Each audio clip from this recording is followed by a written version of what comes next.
Ok. Bem-vindos ao Capitalizando e hoje connosco, ex-comissário de bordo, consultor imobiliário, especialista em marketing e vendas. João, muito obrigado por teres aceito o convite, seja muito bem-vindo. O intuito aqui é sermos completamente transparentes, é quase como uma conversa de café. Aquilo que não te sentires confortável, pá, não precisamos de entrar por aí, não respondes, podes fazer perguntas, podemos discutir ideias, é deixar fluir. Bora, vamos a isso então. Visto que foi por lá que te conheci, conta-me um bocadinho aquilo que é o teu projeto atualmente no YouTube. Vamos começar aqui pelo final. E o que é que se faz por lá? O que é que se faz no meu YouTube? Eu comecei a criar conteúdo no TikTok em meados de 2020, no início, e o meu objetivo nessa altura era preencher um bocado aqueles que eram os tempos mortos por estar literalmente tudo parado, não se fazia nada. Houve ali pelo menos 3 ou 4 semanas em que os bancos estavam todos fechados, ninguém queria trabalhar, ninguém queria fazer visitas, ninguém queria estar junto de pessoas.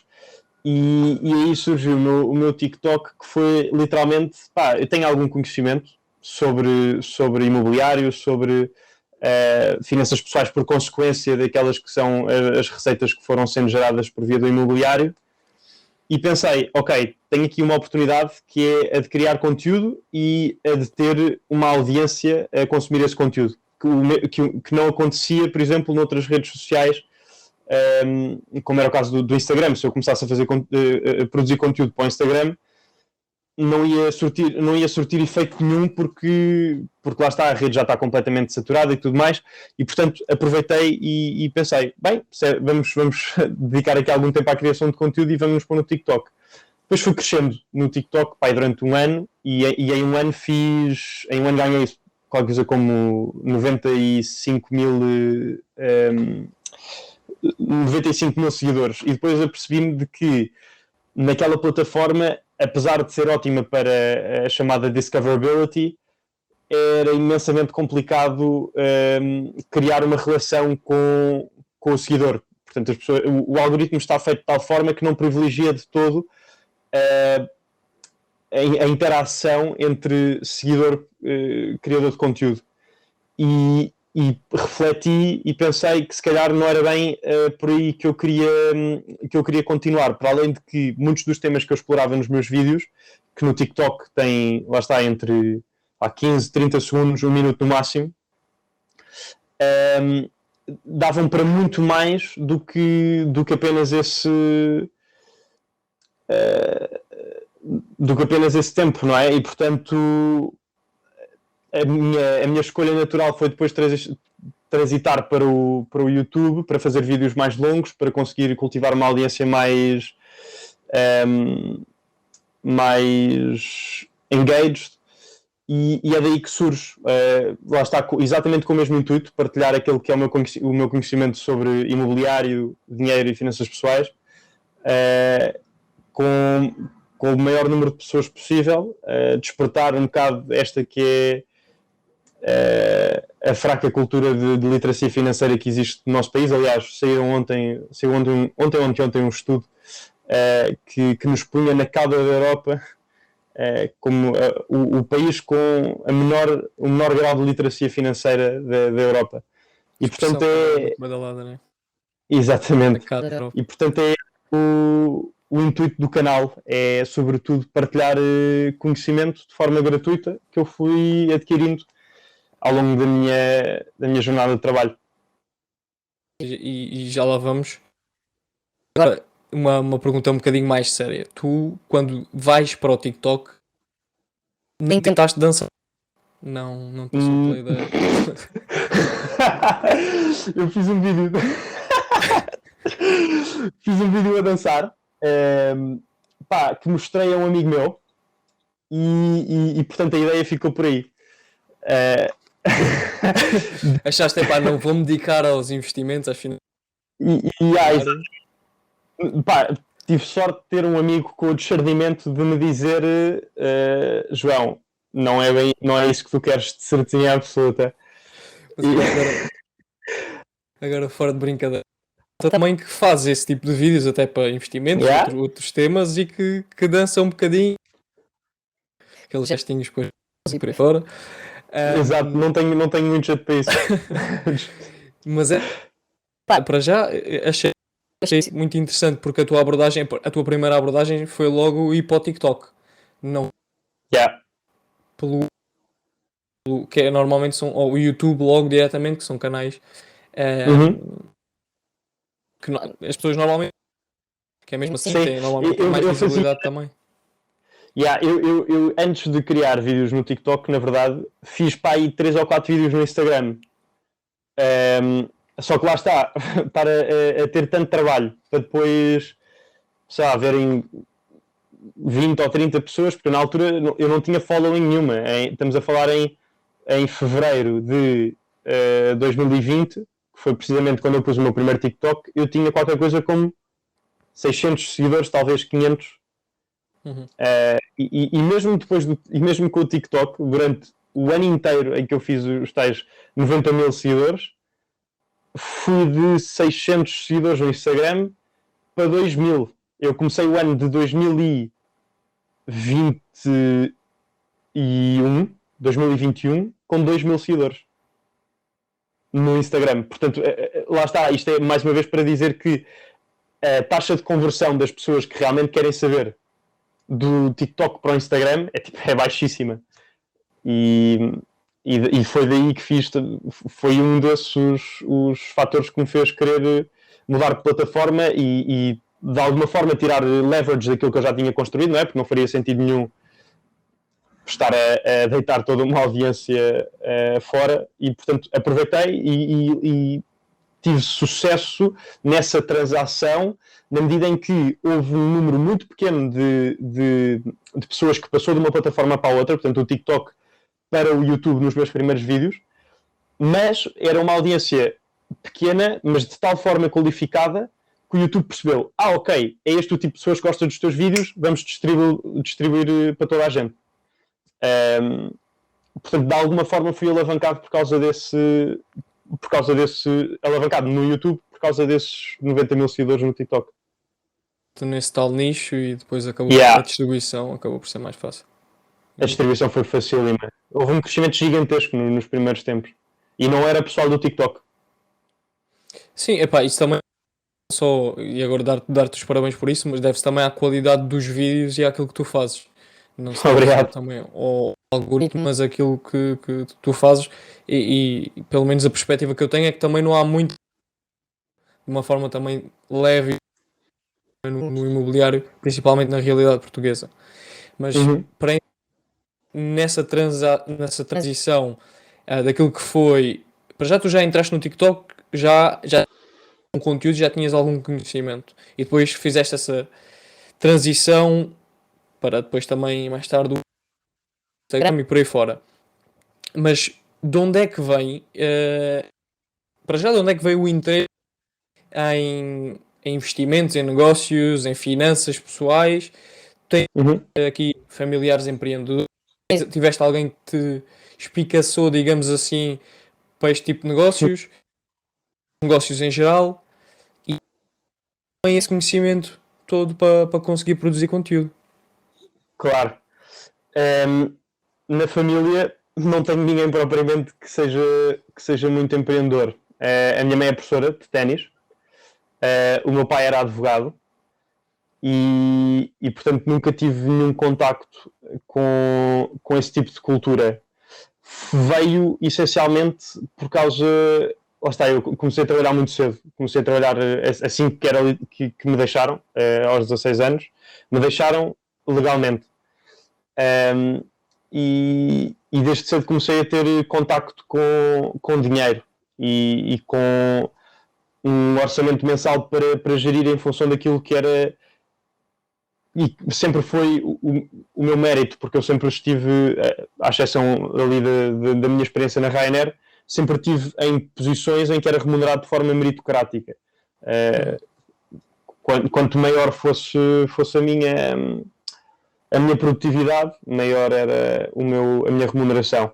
E, portanto, com essa variabilidade, para além de me incentivar a produzir mais, acabava por gerar mais, e gerando mais, comecei a querer perceber, ok, agora tenho este dinheiro, de que forma é que eu posso aplicá-lo para que, lá está, não o perca, para que gere mais dinheiro, para que possa começar a diversificar e a criar um portfólio. E, portanto, surge precisamente do meu contacto com dinheiro gerado através do meu trabalho. Como é que surge o conhecimento em toda essa vertente? Lá está, não tenho de todo qualificações formais que digam, sim, agora podes investir, agora tens conhecimento para investir. Não tenho nenhuma licenciatura em finanças, nem nenhum mestrado em análise financeira. Tive, no entanto, a sorte quer dizer, a vontade de querer fazer um investimento significativo de tempo à medida que todas essas situações foram surgindo, um investimento de tempo que comecei a fazer a partir de 2017, e que faça isso, lá está, fui adquirindo conhecimento de forma autodidata e que me foi permitindo gerir da melhor forma o meu dinheiro. Certo. Ou seja,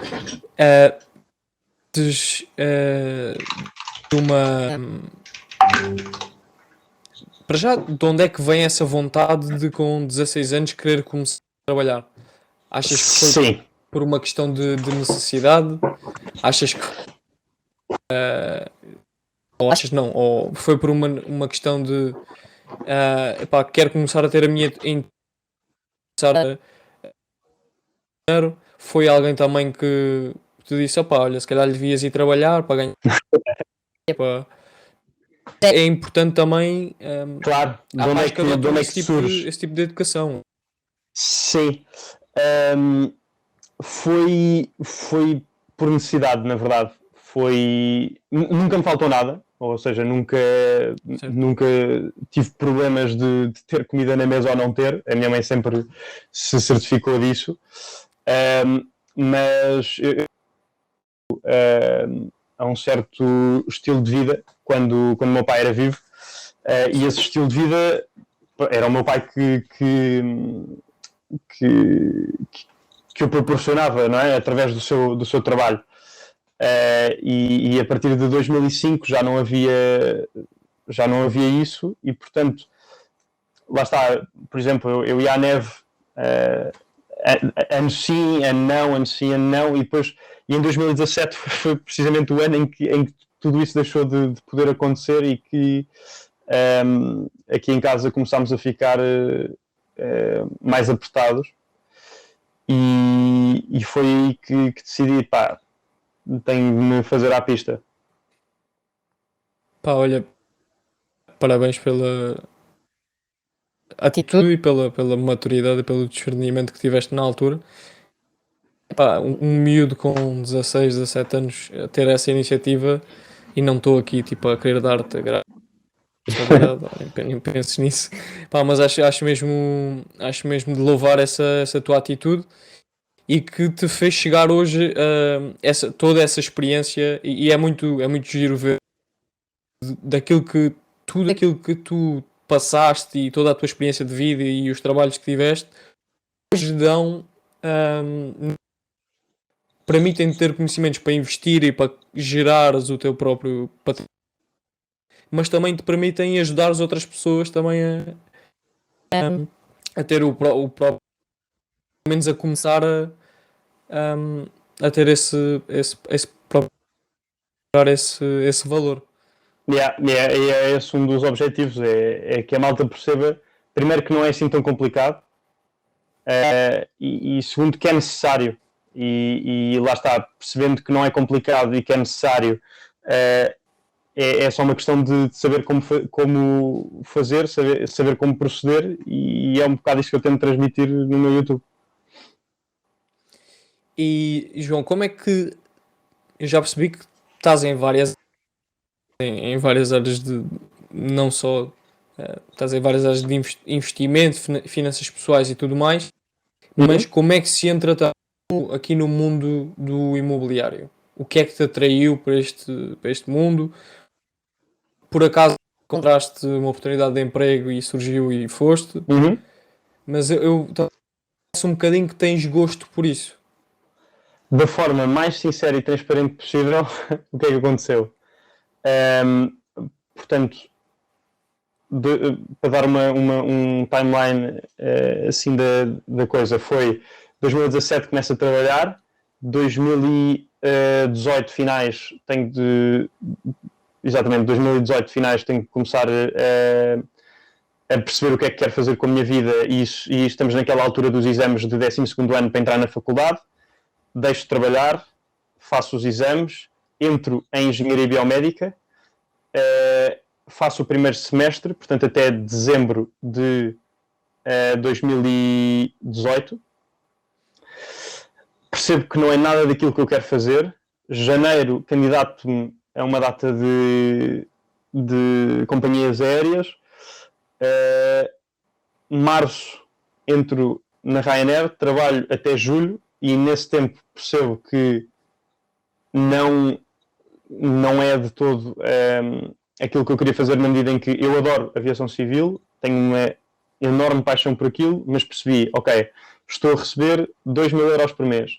Se eu trabalhar durante 30 anos e receber exatamente esta mesma coisa, porque margem de progressão não há muita, não tenho dinheiro para comprar um 1.3 na Expo. Portanto, é este o trabalho que eu quero ter ou não?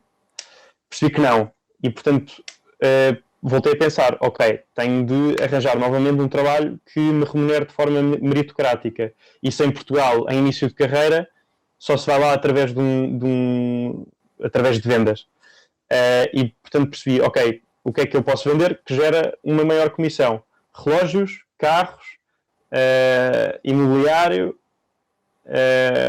software, e percebi que aquele que tinha a menor barrier to entry era o imobiliário, o que tinha o maior potencial de retorno era o imobiliário, e percebi também que quem cá estava a fazer esse trabalho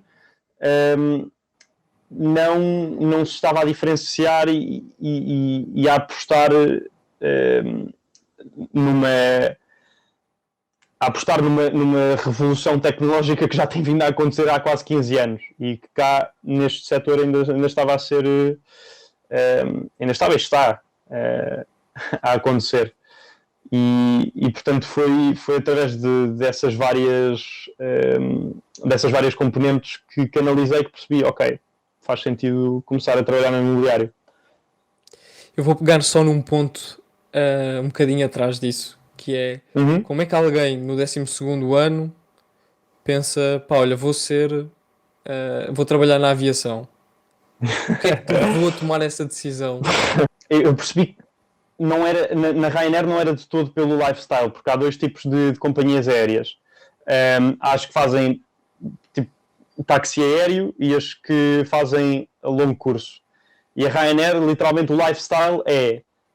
Eu estava baseado em Barcelona, por exemplo, então um dia normal seria Barcelona-Paris, Paris-Marrocos, Marrocos-Paris, Paris-Barcelona. E, portanto, se desse para eu sair do avião, tirar uma fotografia ao aeroporto e voltar, estava felicíssimo. Que é completamente diferente de, por exemplo, numa Emirates, fazeres Dubai-LA, ficares 3 dias em LA, fazeres LA-Madrid e Madrid-Dubai, por exemplo. Ou seja, a nível de lifestyle não era de todo isso. A nível de dinheiro, também já sabia para o que é que ia, não é? Apesar de não ser mau de todo, olhando para aquela que é a realidade portuguesa, também não era fabuloso. Era mais, imagina, eu sou daquele tipo de pessoa que se eu puder fazer um voo, se eu puder fazer de A a B com escala, eu prefiro fazer a escala versus fazer direto. Estás a ver? Eu gosto mesmo de todo o ecossistema dos aeroportos e de entrar e sair nos aviões e de falar com a crew e passar a segurança, pá, gosto. E portanto, Aquilo que normalmente as pessoas fogem, exato, tu aquilo que as gostas. pessoas fogem, exatamente, pá, gosto. E portanto, foi muito por aí. E disse, pá, se é para experimentar isto, certamente não há de ser quando tiver 30 ou 40 anos e portanto, convém que seja agora.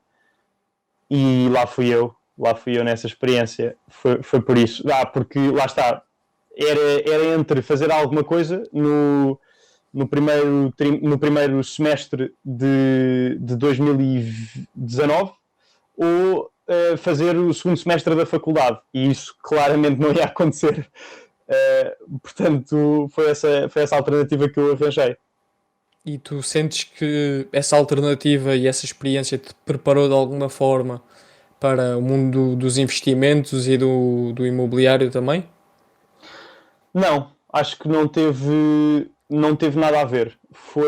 Lá está, eu apelo muito a que as pessoas experimentem um máximo número de coisas, especialmente quando são mais novas, para perceberem essencialmente aquilo que não querem fazer. E isso foi uma das minhas experiências, e aí percebi que não era isso que eu queria fazer. Naturalmente que continuei a investir, como já investia desde que recebi os meus primeiros salários, mas a nível de preparação quer dizer, deu-me tempo essencialmente para estudar ainda mais e para aprofundar ainda mais o meu conhecimento nessa altura, mas não digo que tenha sido essencial para fazer Não, aquilo que faço essencial hoje. não, mas no sentido de tirares algumas lições ou limares algumas arestas Uhum. que te Não, pudessem. acho que foi literalmente a única experiência que tive que não contribuiu para isso. Mas ao menos divertiste. Diverti-me, conheci imensa gente, pá, visitei imensos sítios, porque apesar de não o poder fazer enquanto estava on duty, depois tinha os staff travel tickets, que na rede da Ryanair dava para ir para todo lado por um valor extremamente baixo, e portanto acabei por explorar imensos sítios só pela Europa. E já agora, viajar também é um investimento, certo? Certo. Depende da forma como viajas, depende daquilo que fazes quando estás a viajar, depende do mindset com que estás quando o fazes. É perfeitamente possível fazeres uma viagem que não é todo um investimento, tipo ires, sei lá, para Bora Bora, para um resort fechado, em que estás só ali tu e mais uma pessoa e estão de papo para o ar sem fazer rigorosamente nada. Não diria que isso é propriamente o melhor investimento a fazer, a não ser que seja um investimento na saúde na chamada mindfulness, não é? Agora, isso comparado com, por exemplo, um Interrail de 3 semanas em que nos estamos a pôr todos os dias à prova, a testar a nossa capacidade de resolução de problemas, a nossa capacidade de lá está, de Lidar com o conhecermos inesperado pessoas, também, de de certa lidarmos forma, com né? o inesperado, de superar dificuldades, isso é um excelente investimento. Já fiz 2 e foram das melhores experiências que tive até agora a nível de viagens. Pá, interessante. E agora, também na camada dos investimentos, porque é que para ti é importante investir, e no que é que tu investes atualmente? Porquê é que é importante investir? Se tu mantiveres o teu dinheiro sem ser aplicado, aquilo que vai acontecer todos os anos, e especialmente daqui para a frente nos próximos tempos, é o dinheiro que tu tens agora simplesmente não vai acompanhar o custo dos bens. E, portanto, hoje compras 2 litros de leite com... Isto é um valor completamente à toa. Com 50 cêntimos, amanhã, daqui a um ano ou dois, compras com os mesmos 50 cêntimos, se calhar, só 1 litro. E, portanto, lá está, convém que o teu dinheiro esteja aplicado de forma a que, pelo menos, não estejas a perder dinheiro simplesmente por existir, não é? Portanto, essa foi sempre a minha em primeira análise, aquilo que me fez querer investir. A primeira vez que eu percebi que era isso que acontecia e que o capital parado no banco não apreciava, e não era com depósitos a prazo com juros de 0,001%, nem com certificados de tesouro, nem certificados de aforro, que no máximo com prémios de permanência e etc. dão tipo 3%, e 3% já é imenso. Já é imenso para aquilo. Percebi, e pronto, essa foi a primeira análise que fiz. Depois percebi, ok, a probabilidade de haver uma falência do sistema da segurança social é gigantesca. Se continuarmos lá está, a ser geridos da forma como temos vindo a ser, a falência da segurança social, e mesmo que não seja uma falência total, que seja uma insustentabilidade, é muito provável que nós cheguemos aos nossos 60, 70 anos e não tenhamos reforma nenhuma, e portanto eu preferia não ser dependente do Estado quando chegasse a essa altura. E foi essa foi precisamente a segunda vertente que me fez interessar mais pelos investimentos e que me fez querer aplicar o meu dinheiro. Perceber que eu preciso de forma proativa e pessoal criar a minha reforma. Ninguém o vai fazer por mim, apesar de todos acreditarmos que esse é o caso. E essa foi a segunda vertente. A terceira vertente foi numa ótica de, ok, posso ter uma estratégia de risco moderado, portanto algumas aplicações que sirvam a este efeito, lá está, da garantia do acompanhamento da taxa do acompanhamento da taxa de inflação, e a garantia de que quando tiver 60 anos tenha forma de subsistir.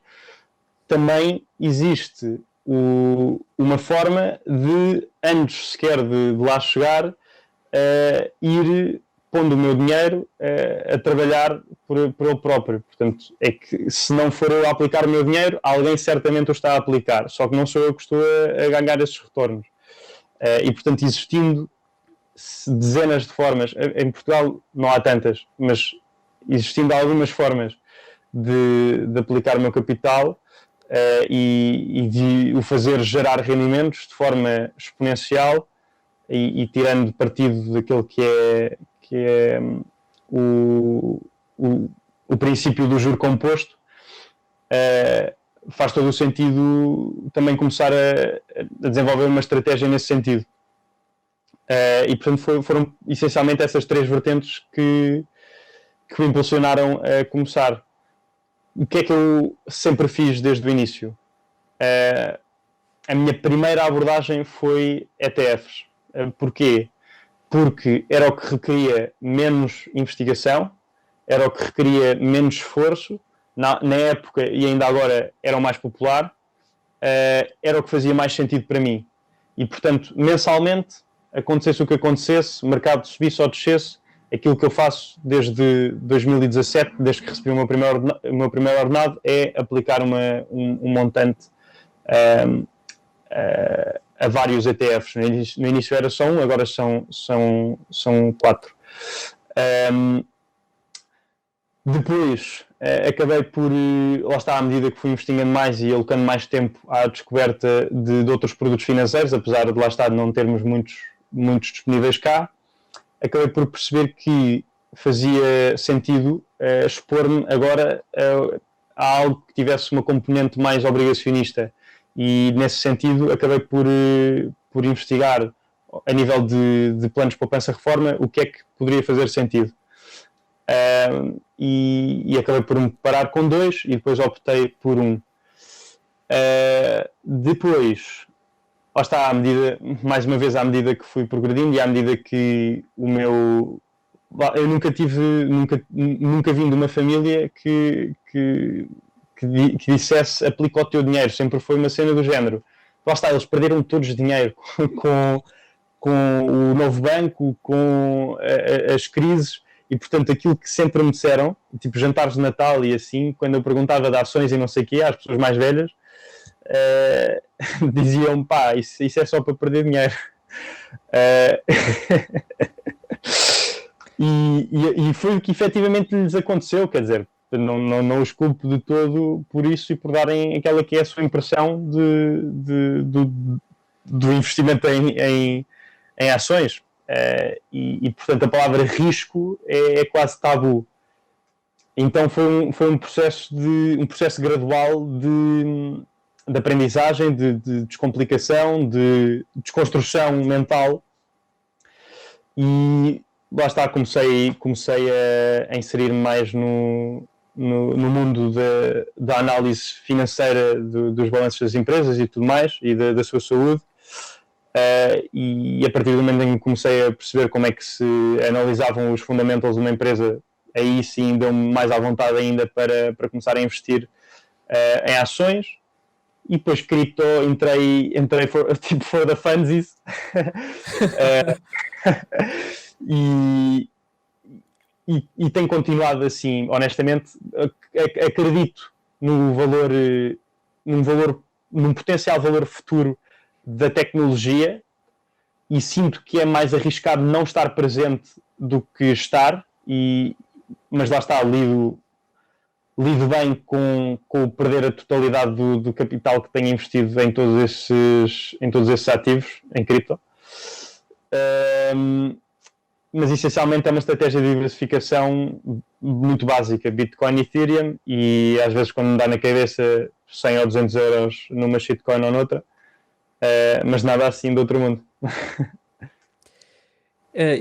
Agora vou entrar aqui noutro tema, que é aquilo que tu sentes, eu também senti um bocadinho, que é a mentalidade e a aversão ao risco, e acho que é um bocadinho transversal à maioria dos portugueses, ou pelo menos à sociedade portuguesa. Ninguém, comparativamente àquilo que acontece, por exemplo, na América, em que basicamente toda a gente investe, ou uma grande maioria investe, aqui há uma grande aversão ao risco.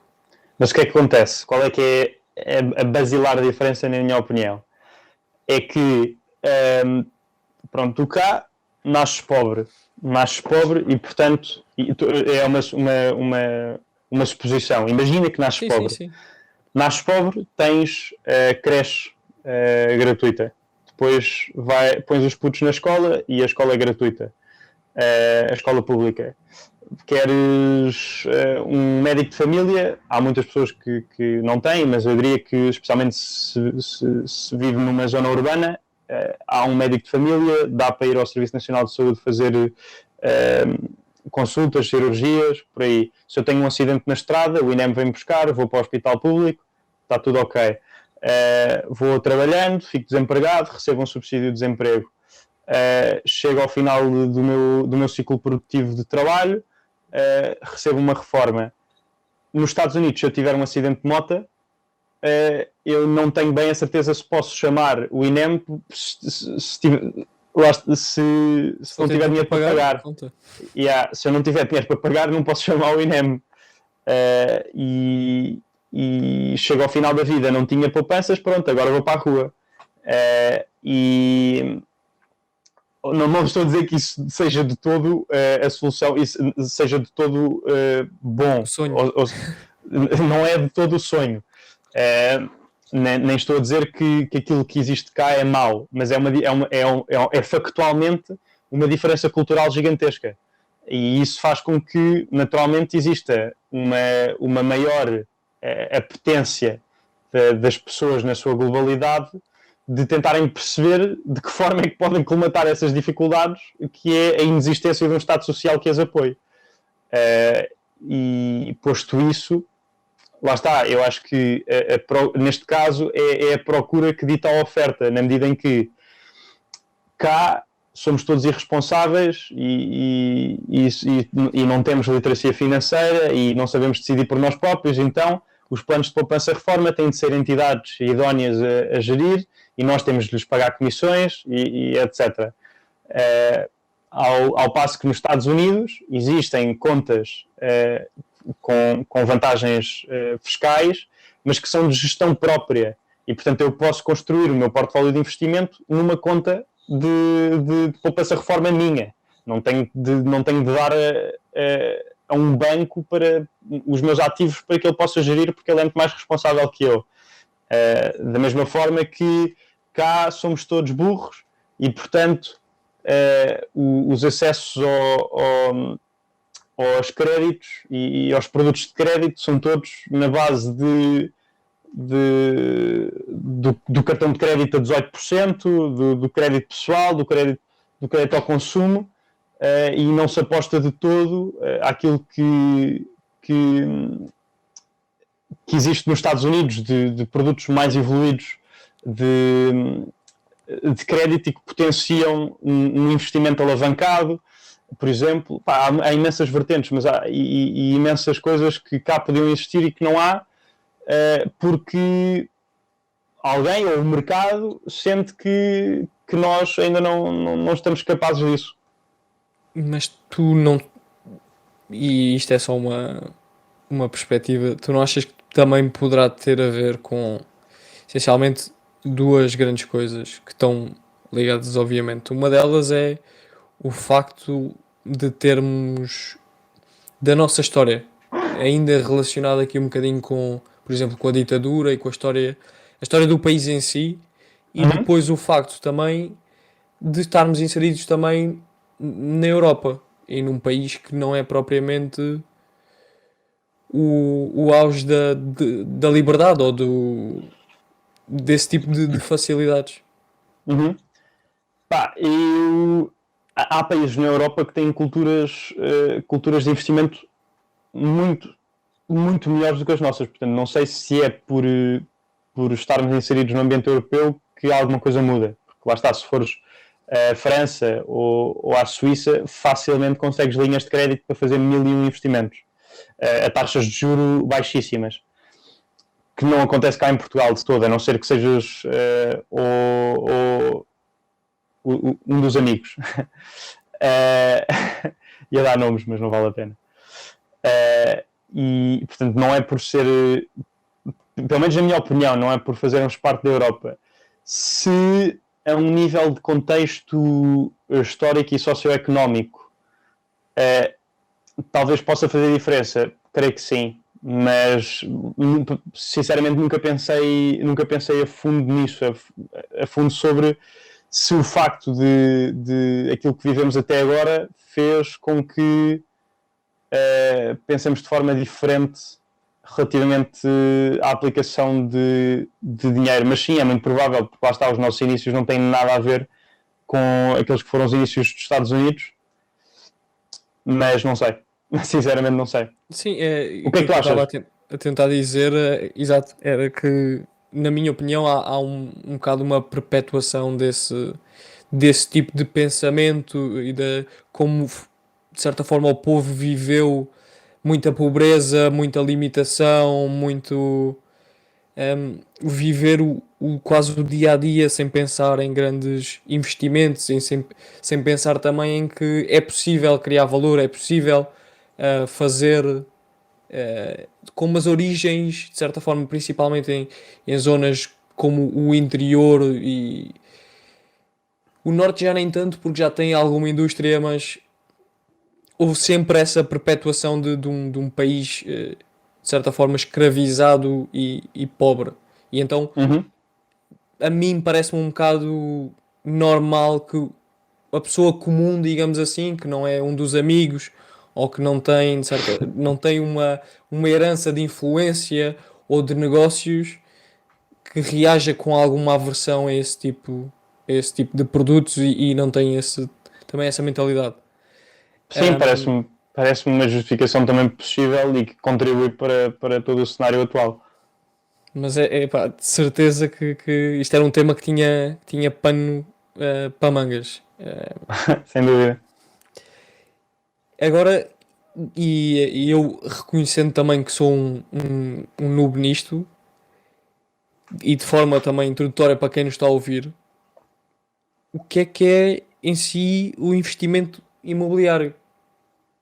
que tipos de investimentos existem imobiliários, como é que se investe em imobiliário, é o quê? Comprar casas, vender, arrendar casas? Há essencialmente dois tipos de investimento imobiliário. Há o investimento imobiliário que procura, que consiste numa compra, numa forma de fazer valorizar essa compra e valorizar esse ativo e depois liquidá-lo. E existe, e isso tem um principal objetivo de geração de capital por via da sua valorização. Lá está, se eu adicionar uma mais-valia a um ativo físico que existe, vou depois poder cobrar um premium na sua venda, versus a geração aliás, estes investimentos na verdade podem ser cumulativos, eu gerar uma valorização de capital e rendimentos ao mesmo tempo, mas geralmente há produtos específicos para cada um destes. Portanto, temos esta vertente da valorização de capital, da compra, uma eventual remodelação e revenda, ou uma compra numa zona que agora não tem tanta procura e que depois, com a valorização de todo o ecossistema à volta dessa zona, lá está, no futuro este ativo é vendido por um valor superior àquele que foi a compra. E depois temos a compra para o ativo servir o seu propósito habitacional e ser passível de ser arrendado a terceiros. Porque o que é que acontece? Lá está, especialmente a compra de um imóvel, especialmente agora, não está ao acesso de todos. Essencialmente porque a nível de pronto pagamento é muito complicado alguém ter tanto capital disponível para o fazer, e a nível de mesmo que uma pessoa vá tentar recorrer a crédito, precisa de cumprir com um vasto número de condições para que seja possível, para que lhe seja concedido e para que possa fazer uma compra. E, portanto, o arrendamento é a prestação de um serviço, essencialmente, àquelas pessoas que, não se querem comprometer com uma compra, 2, têm um estilo de vida nómada, 3, não têm condições para fazer uma compra, e portanto, lá está, é feita uma compra para, eventualmente, uma possível valorização do ativo através de uma remodelação, e a disponibilização deste ativo no mercado com o objetivo da geração de rendimentos e de idiolicamente um cash flow positivo quando comparamos as prestações que estamos a pagar versus os rendimentos que estamos a receber desse investimento. Isto são os tipos de investimento em imobiliário físico. Depois podemos optar por uma forma mais passiva de investimento, tanto através de sociedades de investimento e gestão imobiliário, através de REITs, que são, no fundo, fundos cotados em bolsa, e fundos imobiliários independentes. Lá está, um amigo tem a expertise de investimento imobiliário, precisa de 500 mil euros, tem 100 amigos que lhe dão 5 mil euros e, portanto, cria-se um fundo de investimento imobiliário. Se exponenciarmos estes números, percebemos qual é que é a gênese da coisa. Mas essencialmente são estes os tipos de imobiliário que existem. Depois, agora mais recentemente, apareceram alternativas de investimento em imobiliário por via do crowdfunding, mas que especialmente cá em Portugal não estão muito bem desenvolvidas. E é isso. E agora uma pergunta um bocadinho mais provocatória.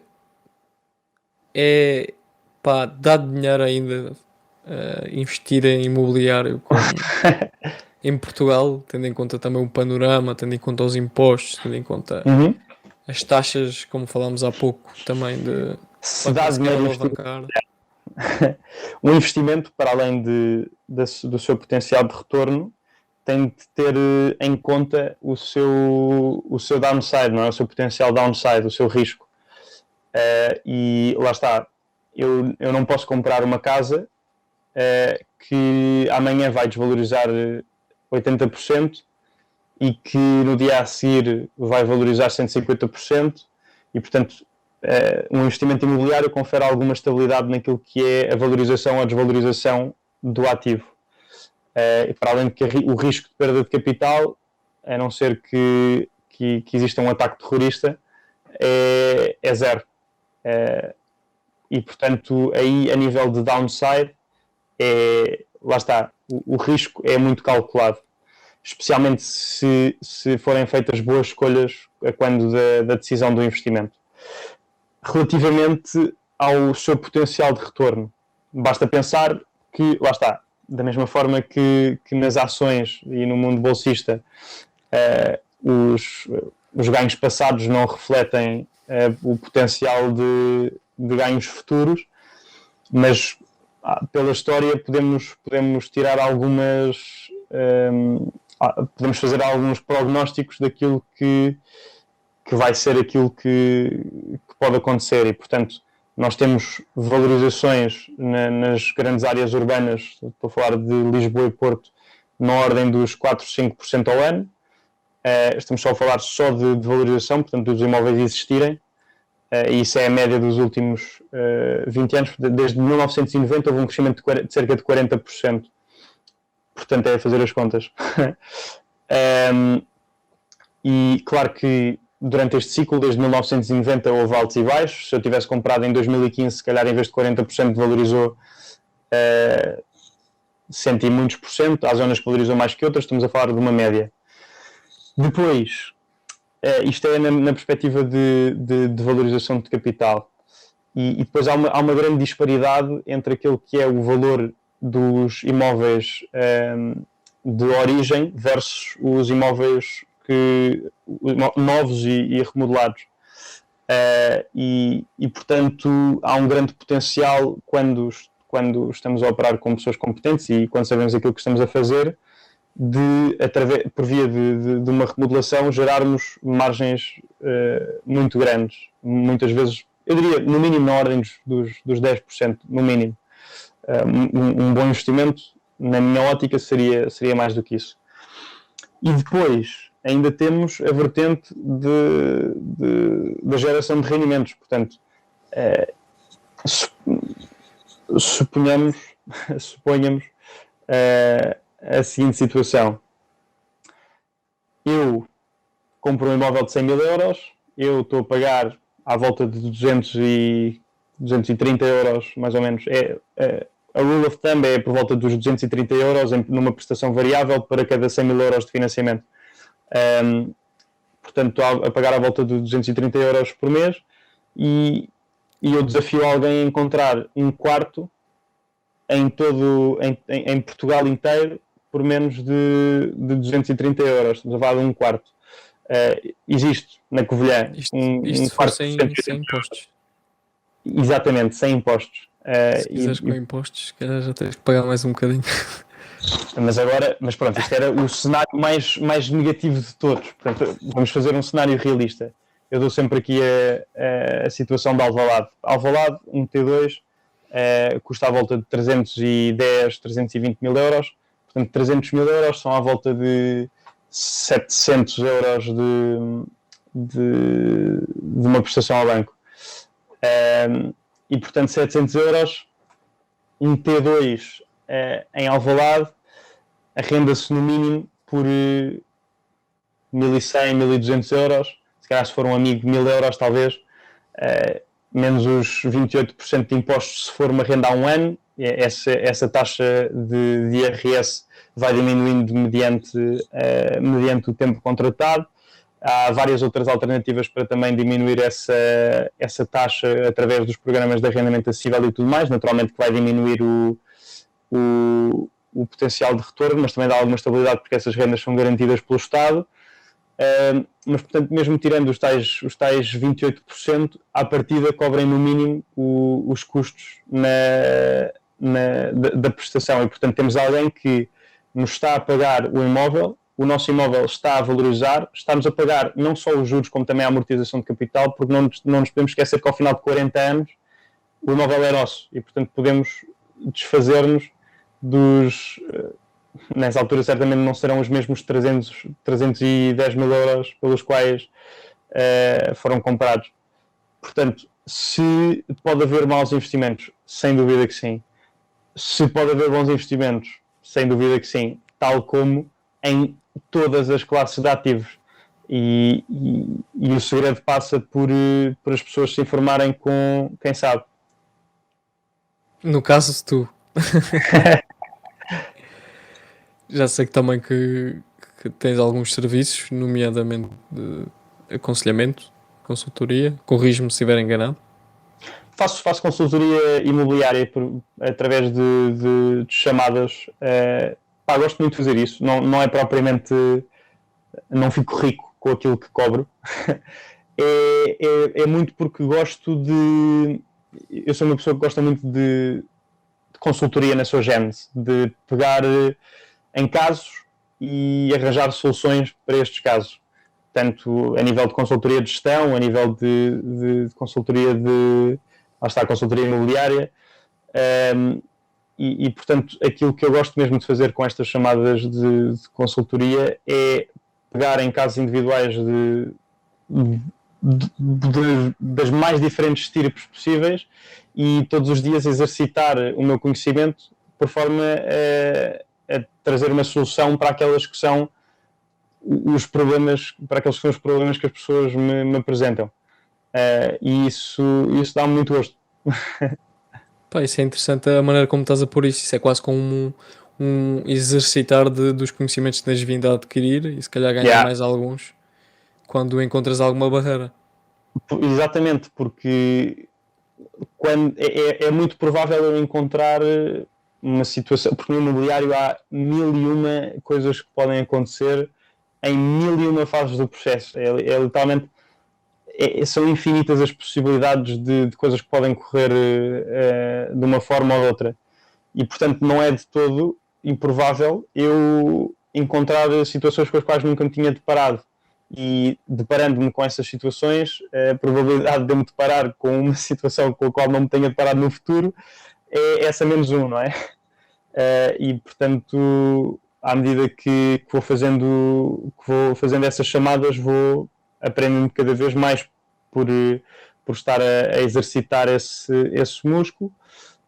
Pronto, e eu cobro 25 euros por 25 euros não, 25 dólares, porque a plataforma não aceita euros, portanto por 25 dólares por 30 minutos de chamada.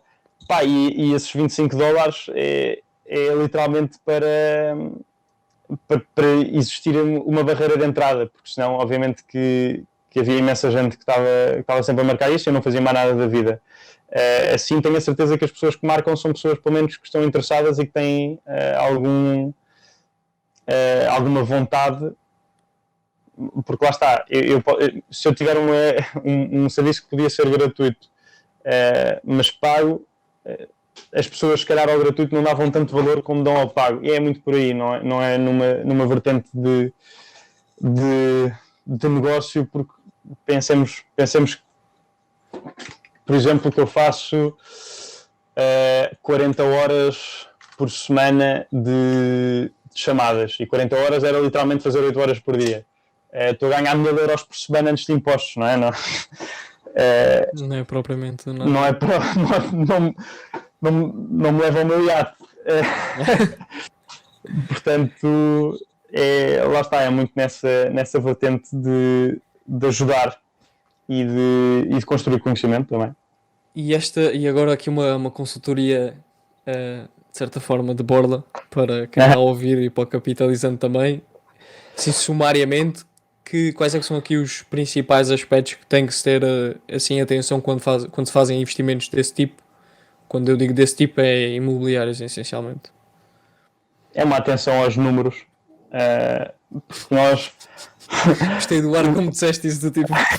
Isso é trivial. Não, a longo... não é trivial de todo, mas a longo prazo um investimento imobiliário tem precisamente o mesmo conceito que qualquer outro investimento tem, que é perceber quais é que são as dinâmicas sociais e geracionais que estão a acontecer e perceber daqui a 40 anos quais é que vão ser as necessidades da sociedade e das pessoas.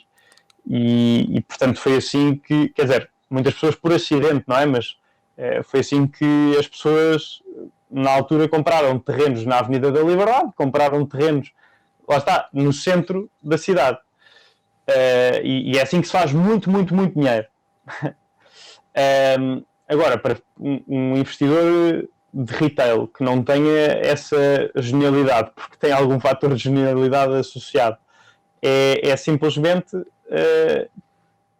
fazer uma análise tal que, no pior dos casos, os números batam sempre certo. Como é que se faz essa análise? Não é propriamente algo que se consiga explicar aqui em menos de algumas horas, mas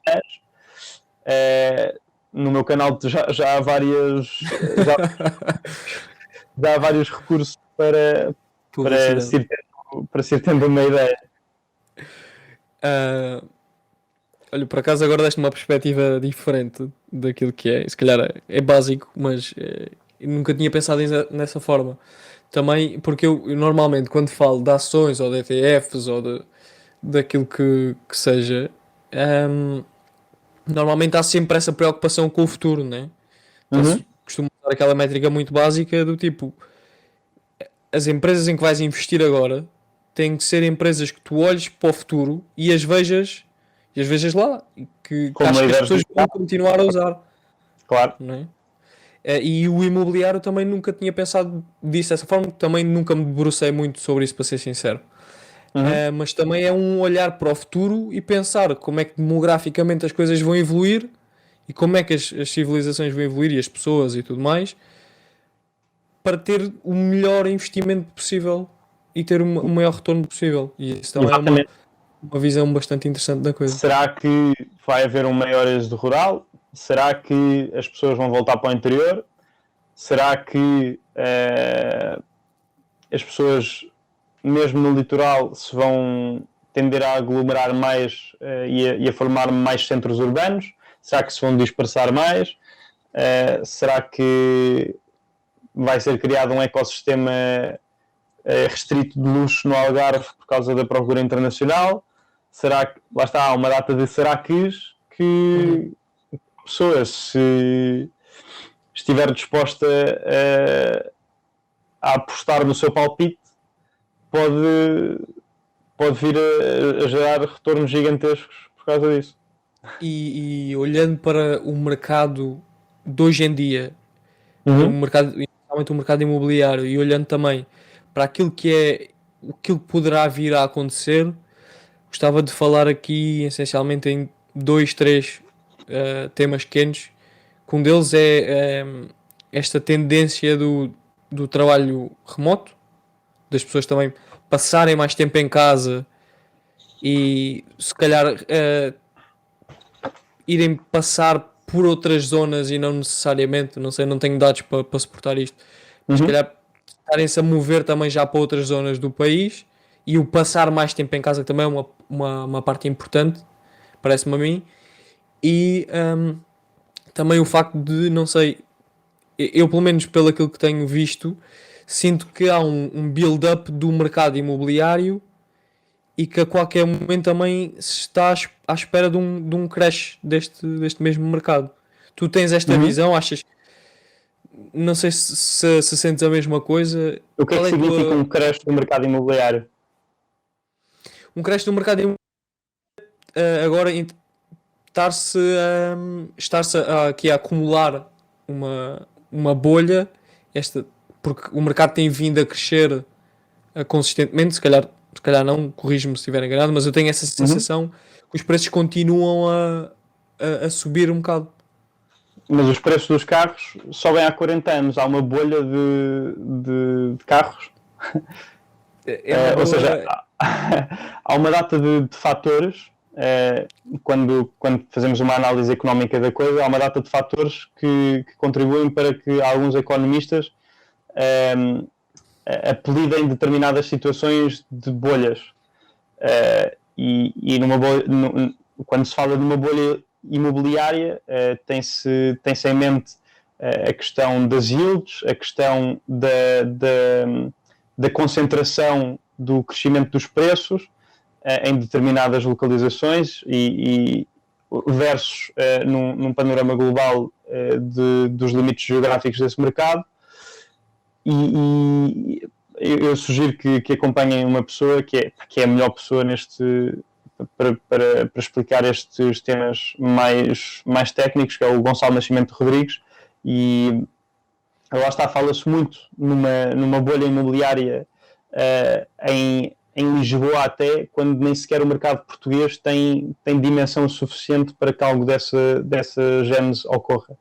Naturalmente que pode acontecer que haja, por 1001 motivos, um abrandamento do crescimento dos preços, ou mesmo uma ligeira correção, uma eventual queda, mas a longo prazo, olhando para o investimento imobiliário como deve ser olhado, que é a longo prazo, é muito improvável haver uma desvalorização daquele que é o ativo imobiliário, a não ser por intervenção do governo, como aconteceu em Singapura, como aconteceu no Japão, em que tens muita habitação controlada pelo governo, e portanto, lá está, o imobiliário nesses sítios deixa de ser um ativo e passa a ser apenas uma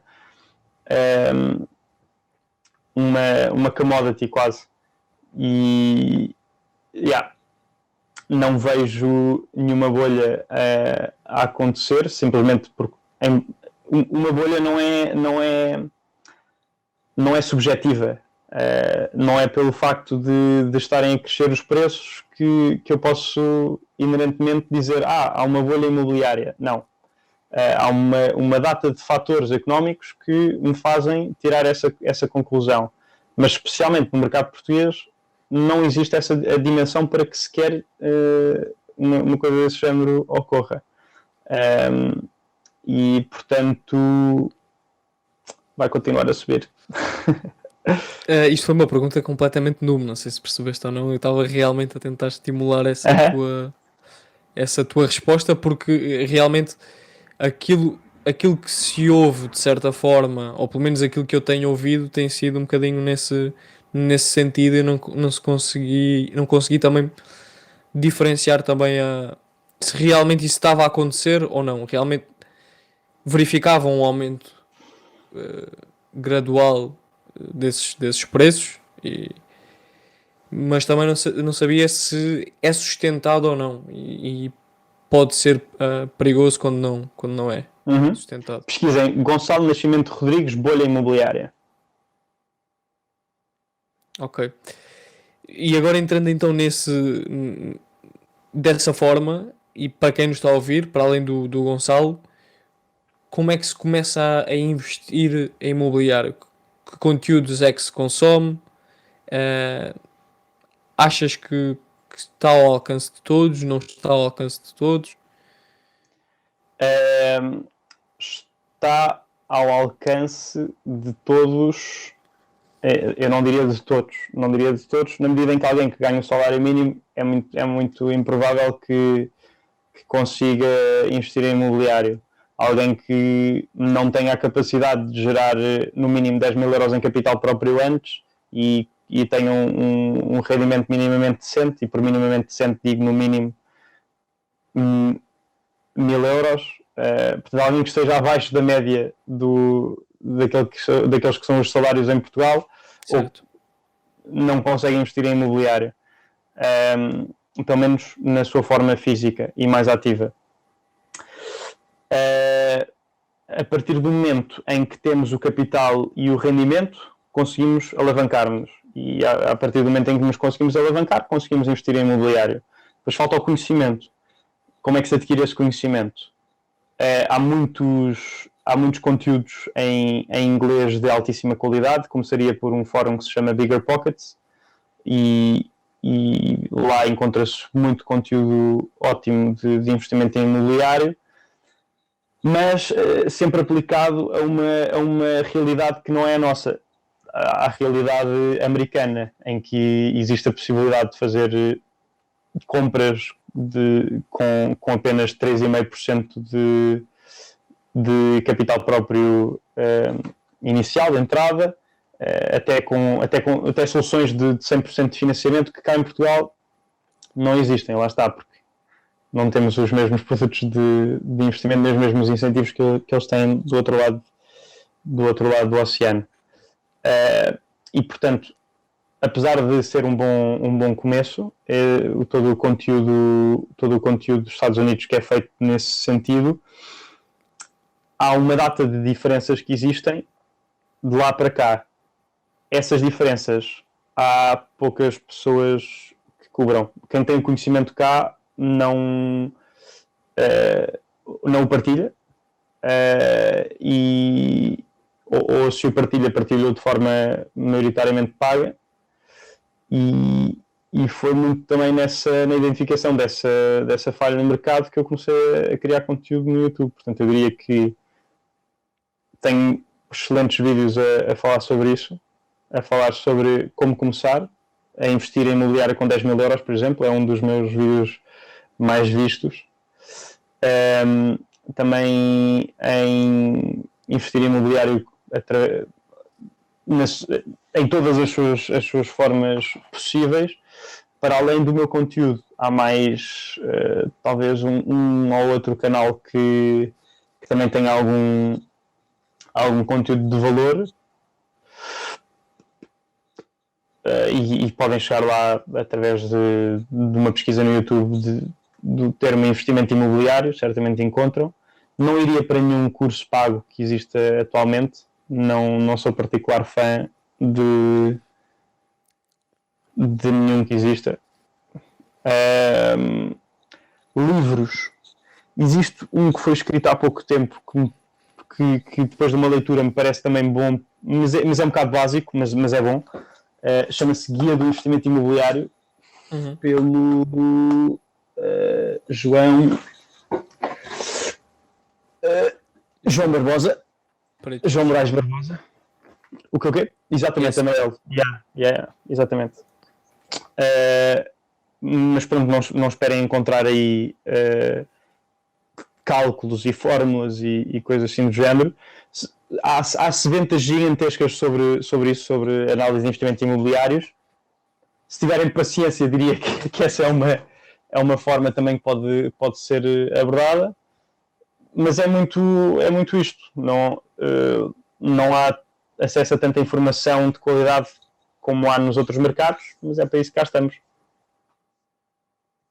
Ok, e achas que com os conteúdos que tens vindo a dar, as pessoas conseguem realmente fazer um investimento, ou é preciso passar se calhar para outro nível também?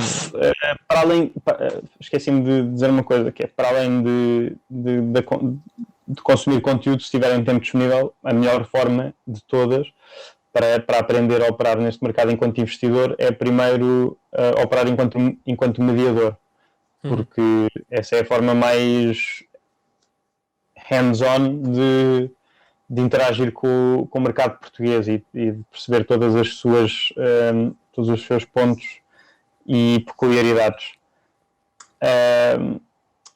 Só através dos meus vídeos percebem os conceitos, mas falta sempre uma vertente de análise de números que, primeiro, as ferramentas necessárias para isso não são de domínio público, são de empresas privadas, tanto a nível de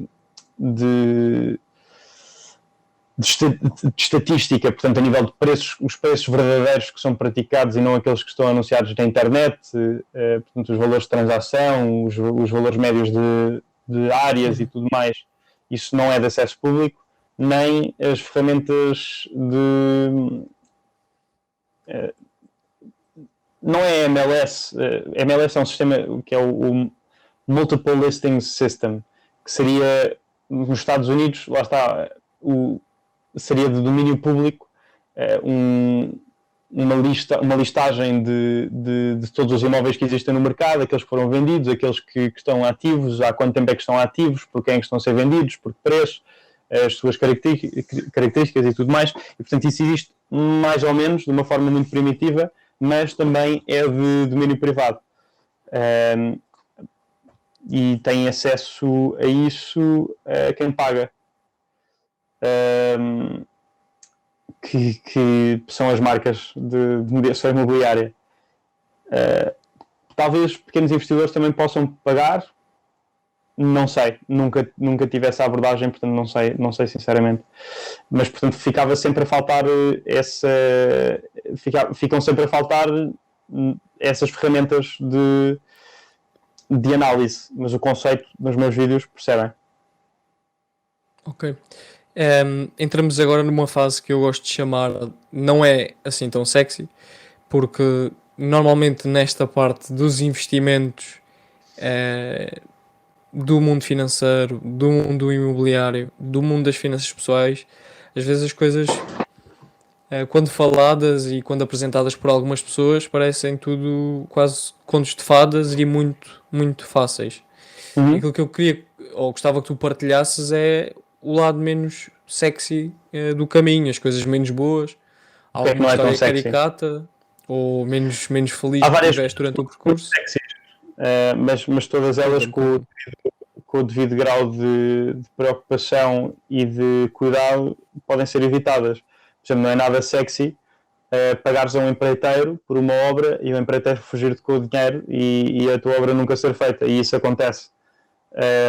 Não é nada sexy, ainda com a questão dos empreiteiros, ser feito um orçamento e esse orçamento está restringido num período de tempo, e não só o período de tempo de rapar, como também o orçamento de rapar. Isso não é nada sexy. Não é nada sexy teres inquilinos que deixam de pagar. Não é nada sexy fazeres um investimento que afinal estavas a subestimar os números de alguma forma, estavas a subestimar o potencial valor de venda e o potencial interesse desse imóvel ao público, e portanto há uma data de coisas que são nada sexys.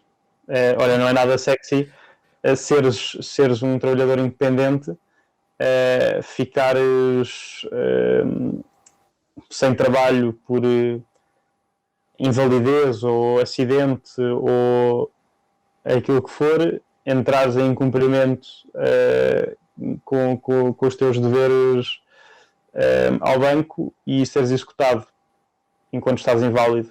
Não é nada sexy.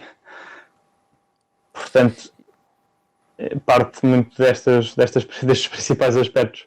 E tens alguma história tua que possas partilhar ou que queiras partilhar de alguma... Felizmente ainda não tive assim nenhuma experiência menos agradável que me tenha acontecido a mim diretamente. Agora, aquela questão dos empreiteiros fugirem com o dinheiro já aconteceu não digo dezenas, mas várias pessoas que conheço e que pensavam que tinham feito uma boa escolha a nível de construtor e afinal não. Mas fora isso, ainda não tive assim nenhuma experiência desagradável que me tenha acontecido diretamente no que diz respeito a estas vertentes não sexys da coisa. Até agora tudo foi muito sexy. Pá, ainda bem para ti. Ainda bem Não, mas lá está, é uma questão de minimização de risco em todas as vertentes possíveis. E se tu tivesses um conselho que pudesses passar a quem está a ouvir, qual é que seria, porquê e como é que de certa forma isso, como é que chegaste a essa conclusão ou como é que isso fez esse clique? Dentro do investimento imobiliário, Não, na vida, nos investimentos, aquilo que tu na achaste vida, pertinente. ajustarem as expectativas, ajustarem as expectativas. É talvez a maior, pá, das maiores falhas repetidas que tenho feito até agora e que por isso me tem vindo a causar imenso desconforto, especialmente mental. É o facto de criar um determinado número de expectativas e essas expectativas não serem cumpridas. E portanto, a partir do momento em que é ótimo termos objetivos, é ótimo sermos ambiciosos, é ótimo esperarmos que algo de positivo pode acontecer e que vai acontecer, mas até estar feito temos de estar mentalizados que isso ainda não aconteceu. Vai demorar, se calhar. Se calhar. E isso aconteceu-me em vários aspectos. Em janeiro, o ano passado, com uma venda que, lá está, já tinha já estava praticamente feita e seria uma das maiores vendas em Portugal, com a minha viagem de sonho a Nova Iorque, que estava à porta do avião, não me deixaram entrar. Portanto, há uma data de coisas assim que eu tenho até à data que foram especialmente negativas porque não soube gerir as minhas expectativas. Mas eu sofro um bocadinho da mesma patologia que tu. Mas não achas que isso poderá ter a ver um bocadinho com a ambição das pessoas? Também, de certa forma. Não, sem dúvida que tem, mas convém que, para além de ambiciosos, consigamos estar o suficientemente grounded para que não sejamos apanhados na curva caso essa ambição acabe por alguma razão que esteja diretamente a afetar nós ou não, acabe por não se realizar. Pelo menos dentro daquele que era os timeframes que nós definimos. Ou seja, e, portanto, se isso for possível, pelo aquilo que eu estou a perceber que me estás a dizer, é ser ambicioso, sonhar, mas de certa forma manter um pé na terra e tentar gerir ali o nosso estado de espírito para que não haja assim grandes desilusões. Lá está, há várias vertentes em que esta gestão de expectativas é muito necessária. A ambição é uma delas, mas na concretização efetiva das coisas também. Por exemplo, a questão do negócio não era uma questão de ambição, era uma questão de eu já tinha feito as contas todas de quanto dinheiro é que eu ia ganhar e do que é que eu ia fazer com cada cêntimo que recebesse daquele negócio. E portanto já tinha tudo planeado quando o negócio ainda não tinha sido feito. E portanto não só numa questão de ambição, mas sim também naquilo que efetivamente acontece. Não sei se me consigo expressar melhor do que isto relativamente a este tema, mas espero que passe a mensagem, que é não só numa vertente, não só a nível de ambição, mas também ao nosso dia-a-dia, ao decorrer daquela que é a nossa vida. Certo. João, muito obrigado por teres vindo. A todos vocês que estiveram a assistir, muito obrigado. Sigam o Capitalizando nas redes sociais, subscrevam, deixem o vosso like, partilhem com os vossos amigos, com as vossas primas, com quem for. Nós precisamos do like, precisamos da subscrição e portanto sigam também o João nas redes sociais, fica tudo na descrição do episódio. Invistam, mas informem-se, sobretudo. Não sigam cegamente dicas de terceiros, independentemente, não é o caso por ser o João ou por deixar de ser o João, mas informem-se sempre, façam as vossas escolhas conscientemente e fiquem ligados para mais conteúdos. Um abraço e até uma próxima.